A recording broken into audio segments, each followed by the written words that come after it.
ప్రస్తుతం ఏపీలో సంచలనం రేపినటువంటి కృష్ణలంక లాకప్ డెత్ కేసు సంగతి మనందరికీ తెలిసిందే. అయితే సాయి కృష్ణ కేసులో తల్లి లాయర్‌ని మార్చేసింది. సిబిఐ ఎంక్వైరీ అడిగినామే ఇప్పుడు వద్దంటుంది. మరొక వైపు ఇదే సీఐ తోటి వేధింపులకు గురయ్యి క్రాంతి కుమార్ అనేటువంటి వ్యక్తి చనిపోవడం జరిగింది. సో ఓవరాల్‌గా అసలు ఇక్కడ జరుగుతున్నది ఏంటి? ఈ అంశాల మీద మనతో విశ్లేషించడానికి వైఎస్ఆర్ కాంగ్రెస్ పార్టీ ఎస్ఎస్ఎల్ రాష్ట్ర వర్కింగ్ ప్రెసిడెంట్ యోనారాజ్ గారు. సో ఆయనతో మాట్లాడదాం. నమస్తే సార్. సార్, మనం చూసాం కృష్ణలంకలో లాకప్ డెత్. సిఐని అరెస్ట్ చేశారు. ప్రజెంట్ కేసు నడుస్తుంది.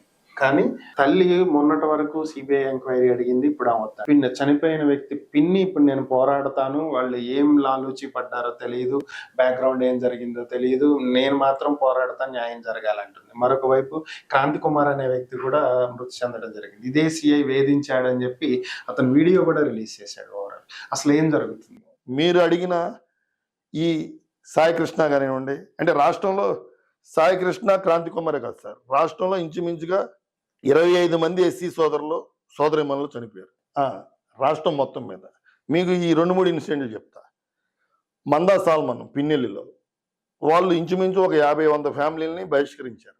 అక్కడ ఉన్న ఎమ్మెల్యే గారు వాళ్ళు ప్రాణభయంతో వేరే దగ్గర ఉంటున్నారు. వాళ్ళ మిస్సెస్కి బాగాలేదని చెప్పి ఆయన చూస్తాకు వచ్చాడు అర్ధరాత్రి. వస్తే పోలీసు వారి సహకారంతో ఆయన్ని అరెస్ట్ చేసి కొట్టి టీడీపీ గోండాలే అతను హతమార్చారు. అతను ఎస్సీ మాదిగ. అంటే బడుగు బలైన వర్గాలు జగన్మోహన్ రెడ్డి గారితో ఉంటున్నారని చెప్పి, అంతకుముందు వైసీపీకి కీలక భూమికి పోషించాడని చెప్పి వాళ్ళు కక్ష సాధింపు. ఇక్కడ ఈ రాష్ట్రంలో ఒకటే సార్, రెడ్ బుక్ రాజ్యాంగం అనేది పూర్తిగా 2 సంవత్సరాల మట్టి అమలు జరుగుతుంది. ఈ రాష్ట్రంలో చంద్రబాబు నాయుడు గారు కానీ, రాజశేఖర రెడ్డి గారు కానీ, జగన్మోహన్ రెడ్డి గారు కానీ, పవన్ కళ్యాణ్ గారు కానీ, లోకేష్ గారు కానీ, ఈ రాష్ట్రంలో వెన్నుపోటు అంటే ఇప్పుడు చంద్రబాబు నాయుడు ఉన్నాడు. చంద్రబాబు నాయుడు గారు అంటే 4 సార్లు 5 సార్లు. చంద్రబాబు నాయుడు గారు ఏం సృష్టించారు? చంద్రబాబు నాయుడు గారు అంటే ప్రజలకు ఏం గుర్తొస్తుంది? చంద్రబాబు నాయుడు గారు అంటే వెన్నుపోటు గుర్తొస్తుంది. రాజశేఖర రెడ్డి గారు అంటే 108 జలయజ్ఞం, ఉచిత విద్యుత్తు ఈ గుర్తొస్తుంది. జగన్మోహన్ రెడ్డి గారు అంటే ఫలాలు, పథకాలు, అభివృద్ధి గుర్తొస్తుంది. నారా లోకేష్ అంటే రెడ్ బుక్ రాజ్యాంగం గుర్తొస్తుంది. అంటే రెడ్ బుక్ అంబేద్కర్ గారి రాజ్యాంగాన్ని పూర్తిగా నిర్వీర్యం చేసి రెడ్ బుక్ రాజ్యాంగంలోనే ఈ రాష్ట్రంలో ఓన్లీ ఎస్సీల గురించి నేను చెప్తున్నా. రాష్ట్రంలో 25 మందిని చంపింది ఓన్లీ ఈ గవర్నమెంట్, టీడీపీ గవర్నమెంట్, ఈ కూటమి ప్రభుత్వం. నా డిమాండ్ ఏంటంటే మీరు పోటీ పడండి, ఫైట్ చేయండి. అంతేగాని ఎవరైనా సరే ఫేస్బుక్ లో పోస్ట్ చేశారని, కాపీ పేస్ట్ చేశారని, జగన్మోహన్ రెడ్డి గారు మాట్లాడారని, లేదంటే కూటమి ప్రభుత్వంగా వ్యతిరేకంగా పోస్టులు పెట్టారని అరెస్టు చేయటాలు మీరు మానండి సార్. దయచేసి నేను చెప్తున్నా, కూటమి ప్రభుత్వంలో ముఖ్యంగా చంద్రబాబు నాయుడు గారికి, లోకేష్ గారికి, పవన్ కళ్యాణ్ గారికి మీ ముగ్గురు తెలుసుకోవాల్సింది ఏంటంటే, పేద బడుగు బలహీన వర్గాలకి మీరు చేయాల్సిన మేలు చేయండి. చేయకుండా ఇక్కడ విజయవాడ సిటీ నడిబొడ్డులో ఒక అగ్రకులస్తుడైన జనసేన పార్టీ నాయకుడిని సాయి కృష్ణని మీరు తీసుకెళ్లి అమానుషంగా చంపారు.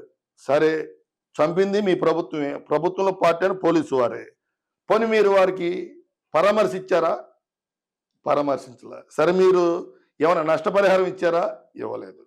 ఆ తల్లి హైకోర్టులో పిటిషన్ వేసి ఆ తల్లి రోడ్డు మీదకి వచ్చి ఏడుస్తుంటే జగన్మోహన్ రెడ్డి చెలించి, జగన్మోహన్ రెడ్డి గారు వెళ్ళి వారిని చూసిన తర్వాత ఆ కేసుని బయటికి తీసి మీరు ఎఫ్ఐఆర్ వేసి అప్పుడు మీరు బయటకు వచ్చారు తప్పితే జగన్మోహన్ రెడ్డి గారు అనే వ్యక్తి వాళ్ళని పరామర్శించినంత వరకు మీ ఛానల్స్ వారు ఏమి చూపెట్టినా ప్రచురమే చేయలే. జగన్మోహన్ రెడ్డి గారు వెళ్ళిన తర్వాత మీరు వెళ్ళారు. కానీ మరి జగన్మోహన్ రెడ్డి గారు అంత పెద్ద మనసు చేసుకుని జనసేన వారిని కులాలు, మతాలు, ప్రాంతాలు, పార్టీలకు అతీతంగా జగన్మోహన్ రెడ్డి గారు వెళ్ళి వాళ్ళని పరామర్శించి రీసెంట్గా వారికి 20 లక్షలు వైఎస్ఆర్సీపీ పార్టీ వారు ఇవ్వడం జరిగింది.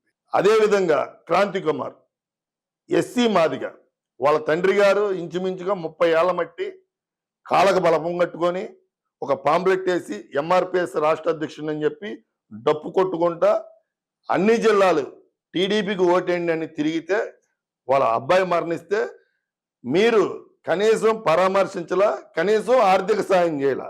అంటే మీరు ఎస్సీల పట్ల చూపించే విధానం దీనికే తెలుస్తుంది. ఇక్కడ టీడీపీకి సపోర్ట్ చేసి అంత ఉద్యమంకారుడు పేరుపోగి వెంకటేశ్వరరావు అంటే ఈ రాష్ట్రంలో డప్పు కొట్టుకుంటా ఊరూరు తిరిగి ఈ వైసీపీ పార్టీని ఓడించండి అని తిరిగిన వ్యక్తికి మీరు ఆర్థిక సహాయం చేయాల. అదే వ్యక్తికి జగన్మోహన్ రెడ్డి గారు పెద్ద మనసు చేసుకొని కాలువ పక్కన చిన్నగా ఒక బండిలుద్ది ఇరుకిరుగు రోడ్డు అయినా సరే జగన్మోహన్ రెడ్డి గారు ఆ ఇరుగు రోడ్డులో ఇబ్బందులు పడుతూ వెళ్ళి పరామర్శించి వారికి మొన్నే మా చేతుల మీదుగా 10 లక్షలు ఆర్థిక సహాయం చేసి క్రాంతి కుమార్ భార్యకి అన్ని విధాలుగా అండగా ఉంటామని, వారి అబ్బాయి ఒక అతను పోలియో ఏదో జస్ట్ కాలుకి నడుముకుంది, వాళ్ళకి ప్రత్యేకంగా ఒక వెహికల్ ఏర్పాటు చేసి జగన్మోహన్ రెడ్డి గారు హైదరాబాద్ తీసుకెళ్లి ట్రీట్మెంట్ చేపిస్తూ ఉన్నాడు. వారి పిల్లలకి ఫిక్స్డ్ డిపాజిట్ వేశారు.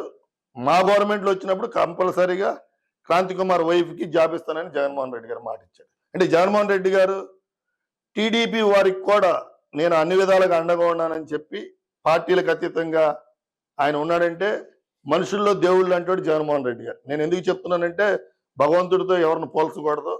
ఉన్న అన్న తమ్ముడు చెల్లి అక్కన కూడా 1000 రూపాయలు అడిగితే ఇవ్వట్లేదు. ఆయన పెద్ద మనసు చేసుకొని అక్కడ బోటు ప్రమాదం జరిగిన వారికి 45 లక్షలు ఇచ్చాడు సార్. ఇక్కడ క్రాంతి కుమార్ గారికి 10 లక్షలు, ఇక్కడ సాయి కృష్ణ గారికి 20 లక్షలు. అని నేను ఎందుకు చెప్తున్నానంటే ఈ రాష్ట్రంలో పూర్తిగా రెడ్ బుక్ రాజ్యాంగం నడుస్తుంది. లోకేష్ గారు అనుచరుల మీద ఎవరో టీడీపీ వారే చిన్న పోస్ట్ పెట్టాడని ఫేస్బుక్లో లోకేష్ గారు అనుచరులు నూజివీడులో 3-4 డేస్ బ్యాక్ ఒక ఎస్సీ సోదరుని కొట్టి చంపటానికి ప్రయత్నం చేశారు. వాళ్ళ కారు కాళ్ళ మీద నడిపారు. అంటే అతను సివియర్గా ఉంది. ఈ రాష్ట్రంలో శాంతి భద్రతలో పూర్తిగా లోపించినాయి. ఎస్సీల పట్ల రెడ్ బుక్ రాజ్యాంగం నడుస్తుంది. మరి ముఖ్యంగా హోమ్ మినిస్టర్ దళిత మహిళలు, ఆమెని ఒక మాజీ మినిస్టర్ మీరు మేకప్ మీద పెట్టిన శ్రద్ధ ప్రజల మీద పెట్టట్లేదు మేడం అన్నాడు. అది తప్పేం లేదు. అంటే మీరు మేకప్ వేసుకోవద్దని కాదు, మీరు మంచిగా ఉండొద్దని కాదు. బట్ ఇక్కడ సబ్జెక్ట్ ఏంటంటే మహిళా కమిషన్ నుండి ఆ ఎక్స్ మినిస్టర్కి నోటీస్ వెళ్ళింది. అంటే మేము మిమ్మల్ని సార్ మీరు పని చేయకుండా మీ సొంత పనులు చేసుకుంటున్నారు సార్ అని మేము మర్యాదపూర్వకంగా మీ ఛానల్స్ రూపంగా మేము చెప్తే మా ఎక్స్ మినిస్టర్ గారిని వైజాగ్ నుండి ఇక్కడికి పిలిచి ఆయన కౌన్సిలింగ్ చేయడం జరిగింది. నేను అనేది ఏంటంటే మరి మహిళా కమిషను అంత ఫాస్ట్గా వైసీపీ మీద నాయకుల మీద స్పందిస్తుంది కదా. మరి నిన్న కాక మొన్న ట్రాన్స్జెండర్లో టీడీపీ నాయకులు వాళ్ళందరూ వచ్చి ఒక మహిళని గుంటూరులో వస్త్రాలు సించేసి నడు రోడ్డు మీద కొడితే మరి మహిళా కమిషన్ స్పందించదేంటి సార్ మరి? అండ్ నేను అనేది మీరు గెలిచారు, అద్భుతంగా మీ గవర్నమెంట్ ఫామ్ చేసుకున్నారు. బట్ మీరు గెలిచిన నాటి నుండి 2-3 నెలలకే ఒక మైనారిటీ సోదరుణ్ణి మీరు గొడ్ల పార్టీ అని మీరు అంటున్నారు. అండ్ నేను ఒకటి ఎస్సీసీఎల్ రాష్ట్ర వర్కింగ్ ప్రెసిడెంట్గా సార్ మీరు కూటమి నాయకులకి నేను ఒకటే ప్రశ్నిస్తున్నా. మీరు గొడ్ల పార్టీ అని సీఎం గారు, అదేవిధంగా వాళ్ళ కొడుకు లోకేష్ గారు ఎక్కడికి వెళ్ళినా గొడ్ల పార్టీ అన్నారు. సార్ మేము గొడ్లు పట్టుకొని ఎవరినైనా చంపటం, మా పార్టీ నాయకులు కానీ సరే మా కార్యకర్తలు కానీ ఎవరినైనా గొడ్లు పట్టుకొని చంపటం, మీరు 2009లో జగన్మోహన్ రెడ్డి గారు ఎంపీ అయ్యాడు, 2011లో మార్చి 12న వైసీపీ పార్టీ పెట్టారు, 2014లో 67 సీట్లు సాధించారు, 2019లో 152 సీట్లు సాధించాడు. అంటే అప్పటి నుండి ఇప్పుడు దాకా వైఎస్ జగన్మోహన్ రెడ్డి గారు 2 సార్లు ఎంపీ, 3 సార్లు ఎమ్మెల్యేగా గెలిచాడు. నారా లోకేష్ గారు వారి ప్రస్థానం 2017లో 2014లో వాళ్ళు ఏం చెప్పారు? బాబు రావాలి, జాబు కావాలి, ఒక స్టిక్కర్తో ప్రజల్లోకి వెళ్ళారు సార్. నాకు బాగా గుర్తు. అందరూ అంటే మీ నినాదం గొప్పదే, నేను దాన్ని తప్పట్లా. కానీ చంద్రబాబు నాయుడు గారు సీఎం అయ్యారు ఆ టైంలో 14 నుండి 19 వరకు. జాబ్ ఎవరికి రాలేదు సార్. ఒక జాబ్ లోకేష్ గారికి వచ్చింది. ఏది 2017లో ఎమ్మెల్సీ జాబ్ ఇచ్చి ఆయన మినిస్టర్ చేశారు. మీరు ఒకేసారి ప్రజల్లో ఎన్నుకోకుండా ఎమ్మెల్సీ అయిపోయి మినిస్టర్ అయిపోయి మీరు రాష్ట్రాన్ని పరిపాలించారు. జగన్మోహన్ రెడ్డి గారు సొంతగా పార్టీ పెట్టి ఆంధ్రప్రదేశ్ రాష్ట్రంలో ఇండియా చరిత్రలో ఎవరు చేయని విధంగా సొంతగా పార్టీ పెట్టి 2 సార్లు ఎంపీ అయ్యి 3 సార్లు ఎమ్మెల్యేగా గెలిచి 19లో సీఎం అయ్యి పరిపాలించాడు. ఆయన్ని వాళ్ళ మామగారు చెప్పిన డైలాగ్ చెప్తున్నాడు, బోత్ ఆర్ నాట్ సేమ్. అంటే ఆయన సినిమాలో చెప్తాడు బాలకృష్ణ గారు, ఈయన బయట చెప్తున్నాడు. సార్ మరి మీరు మీరు కరెక్టే, మీరు చెప్పిన వర్డ్ కరెక్టే. మీరిద్దరూ ఒకరికొకరు పోలిక లేదు. ఎందుకు పోలిక లేదంటే మీ నాన్నగారు 2 ఎకరాల నుండి 1000 కోట్లకు అధిపతి అయ్యారు. మీరు గోల్డెన్ స్పూన్తో ఉన్నారు. బట్ మీరు ఉన్నవాళ్ళ పక్షానే యుద్ధం చేస్తున్నారు. లేని వారి పక్షాన యుద్ధం చేస్తుంది జగన్మోహన్ రెడ్డి గారు. మీరు సేమ్ ఎట్లా అవుతారు? జగన్మోహన్ రెడ్డి గారిని మీరు ఫాలో అవుతున్నారు. మీరు జగన్మోహన్ రెడ్డి గారిని కాదు.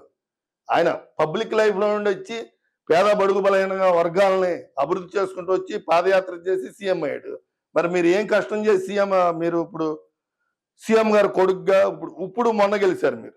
మరి 19లో ఓడిపోయారుగా. మీకు మీరు మనం మాట్లాడేటప్పుడు ఎందుకు మాట్లాడుతున్నాం, ఎలా మాట్లాడుతున్నాం, గౌరవ మర్యాదలతో మాట్లాడలేదు. మీరు పరిపాలించేటప్పుడు కూడా ఒక ఎక్స్ సీఎంని మీరు గొడ్డల పార్టీ అన్నప్పుడు మీరు వినుకొండలో వైఎస్ఆర్సీపీ నాయకుడిని, వైఎస్ఆర్సీపీ కార్యకర్తని అతి దారుణంగా రోడ్డు మీద చంపింది మీరు. మిమ్మల్ని గొడ్డల పార్టీ అనాలి. మీరు ఎదురుదాడి చేసుకుంటూ మా బడుగు బలైన వర్గాలని, మరి ముఖ్యంగా ఎస్సీ సోదరులని, మైనార్టీ సోదరులను చంపుకుంటూ పొడుచుకుంటూ వెళ్తుంది మీరు. మీ పార్టీ వాళ్ళని మీరు అదుపులో పెట్టుకోండి. అంతేగాని రెడ్ బుక్ రాజ్యాంగం అనగానే ఇప్పుడు లోకేష్ గారు అనగానే అభివృద్ధి ఏం గుర్తు రావట్లేదు సార్. మీరు లోకేష్ గారు అంటే ఏంటి? రెడ్ బుక్ రాజ్యాంగం గుర్తొస్తుంది. జగన్ గారు అంటే అభివృద్ధి గుర్తు వస్తుంది. అంటే మరి మీ ఇద్దరికి ఎట్లా బోత్ ఆర్ నాట్ సేమేగా. మరి మీరు సినిమా డైలాగ్ మీ మామగారికి మీరు చెప్తా ఉన్నారు. మీరు బోత్ ఆర్ నాట్ సేమ్ అంటే ఆయనకి మీకు నక్కకి నాగలోకానికి ఉన్నంత తేడా ఉంది. ప్రజల్లో నుండి ఎన్నుకోబడ్డవాడే నాయకుడు. మీరు గోల్డెన్ స్పూన్తో వచ్చారు. మీరు ఎట్లా వచ్చారు, మీ స్థితిగతులు రాష్ట్రానికి, భారతదేశ ప్రజలందరికీ తెలుసు. నా రిక్వెస్ట్ ఏంటంటే మీరు ఫేస్బుక్లో పోస్టులు పెట్టిన వాళ్ళని, లేదంటే మాలాగా మాట్లాడిన వాళ్ళని, లేదంటే వైఎస్ఆర్సీపీకి సపోర్ట్ చేసే వాళ్ళని, మీరు వాళ్ళని బడుగు బలహీన వర్గాలని అటాక్ చేయటం మానేసేయండి. మీరు పెద్ద మనసు చేసుకొని ఈ క్రాంతి కుమార్ ఫ్యామిలీకి కానీ, లేదంటావా ఈ సాయి కృష్ణ ఫ్యామిలీకి కానీ మీరు న్యాయం చేయండి. ఇప్పుడు జనసేన, టీడీపీ, బీజేపీ మీరు మిత్రపక్షం. మీరు మిత్రపక్షాలు మీకు పడదు. మీరు ఒకటి మాట్లాడతారు, పవన్ కళ్యాణ్ గారు ఒకటి మాట్లాడతారు, బీజేపీ ఒకటి మాట్లాడుతుంది. మీరు ముందు అది తెలుసుకోండి.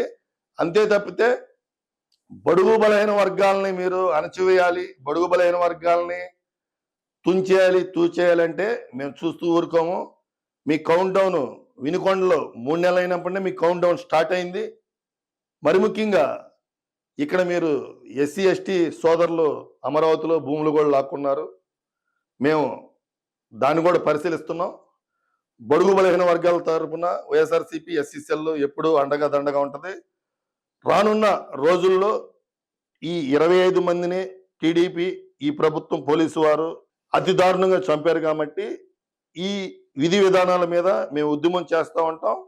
మరి ముఖ్యంగా పోలీస్ తరపు నుండి కానీ, గవర్నమెంట్ తరపు నుండి కానీ ఈ Kranti Kumar atrocity case sir, వాళ్ళ ఫ్యామిలీకి ఇమీడియట్లీగా ఎస్సీ ఎస్టీ అట్రాసిటీ కేసు నమోదైనప్పుడు ఇమీడియట్లీగా అతనికి 4,25,000 వాళ్ళ ఫ్యామిలీకి ఇవ్వాలి. వాళ్ళ పిల్లల చదువు చూడాలి, వాళ్ళ భార్యకి ఉద్యోగం ఇవ్వాలి. లేని పక్షంలో ఇంతకుముందు 3 ఎకరాలు ఇచ్చేవాళ్ళు, ఇల్లు స్థలం ఇచ్చేవాళ్ళు. అవి ఏం జరగట్లేదు. దయచేసి మీరు 8,50,000కి 50% స్టార్టింగ్ కేసు బుక్ అయినప్పుడు ఇవ్వాలి. అది కూడా జరగలేదు. మీరు ఇమీడియట్లీగా వాళ్ళ ఫ్యామిలీని ఆదుకోండి. ఎస్సీ కమిషన్ మీరు ఆదుకోకపోతే మేము జాతీయ ఎస్సీ కమిషన్ దగ్గరికి వెళ్తాం. భావితరాల భవిష్యత్తు కోసం, వైఎస్ జగన్మోహన్ రెడ్డి గారి కోసం, బడుగు బలహీన వర్గాల కోసం రాష్ట్రంలో ఎస్సీలని 25 మందిని మీరు పట్టున పెట్టుకున్నారు. కాబట్టి దాని మీద మా ప్రణాళిక ముందు ప్రకటిస్తామని ఇటు అవకాశం ఇచ్చినందుకు మీకు ధన్యవాదాలు.